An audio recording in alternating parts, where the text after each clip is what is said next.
35. Then while he was engaged about the marriage of his son, there came to Sardis a man under a misfortune and with hands not clean, a Phrygian by birth and of the royal house.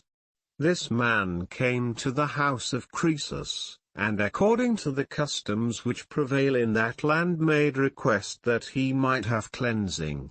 And Croesus gave him cleansing.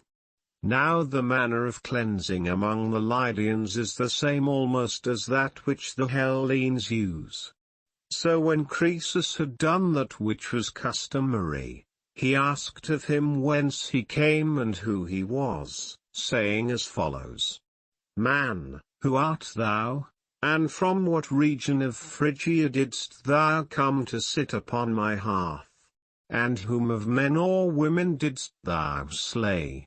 And he replied, O king, I am the son of Gordias, the son of Midas, and I am called Adrastos. And I slew my own brother against my will, and therefore am I here, having been driven forth by my father and deprived of all that I had. And Croesus answered thus: Thou art, as it chances, the offshoot of men who are our friends, and thou hast come to friends, among whom thou shalt want of nothing so long as thou shalt remain in our land. And thou wilt find it most for thy profit to bear this misfortune as lightly as may be. So he had his abode with Croesus. 36. During this time there was produced in the Mysian Olympos a boar of monstrous size. This, coming down from the mountain aforesaid, ravaged the fields of the Mysians, and although the Mysians went out against it often, yet they could do it no hurt, but rather received hurt themselves from it. So at length messengers came from the Mysians to Croesus and said, O king, there has appeared in our land a boar of monstrous size, which lays waste our fields. And we, desiring eagerly to take it, are not able. Now therefore we ask of thee to send with us thy son and also a chosen band of young men with dogs, that we may destroy it out of our land. Thus they made request, and Croesus, calling to mind the words of the dream, spoke to them as follows: As touching my son, make no further mention of him in this matter. For I will not send him with you, seeing that he is newly married and is concerned now with the affairs of his marriage. But I will send with you chosen men of the Lydians and the whole number of my hunting dogs, and I will give command to those who go, to be as zealous as may be in helping you to destroy the wild beast out of your land. 37. Thus he made reply. And while the Mysians were being contented with this answer, there came in also the son of Croesus, having heard of the request made by the Mysians. And when Croesus said that he would not send his son with them, the young man spoke as follows: My father, in times past the fairest and most noble part was allotted to us, to go out continually to wars and to the chase and so have good repute. But now thou hast debarred me from both of these, although thou hast not observed in me any cowardly or faint-hearted spirit.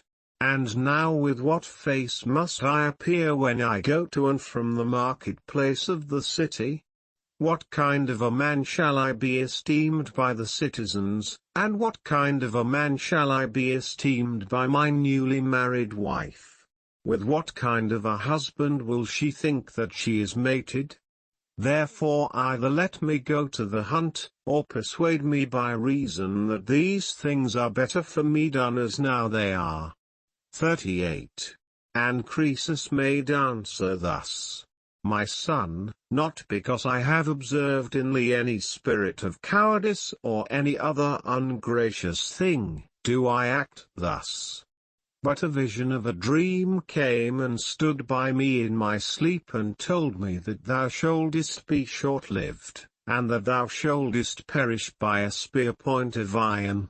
With thought of this vision therefore I both urged on this marriage for thee, and I refuse now to send thee upon the matter which is being taken in hand, having a care of thee that I may steal thee from thy fate at least for the period of my own life, if by any means possible for me to do so. For thou art, as it chances, my only son. The other I do not reckon as one, seeing that he is deficient in hearing. 39. The young man made answer thus. It may well be forgiven in thee, O my father, that thou shouldest have a care of me after having seen such a vision. But that which thou dost not understand, and in which the meaning of the dream has escaped thee, it is right that I should expound to thee. Thou sayest the dream declared that I should end my life by means of a spear point of iron.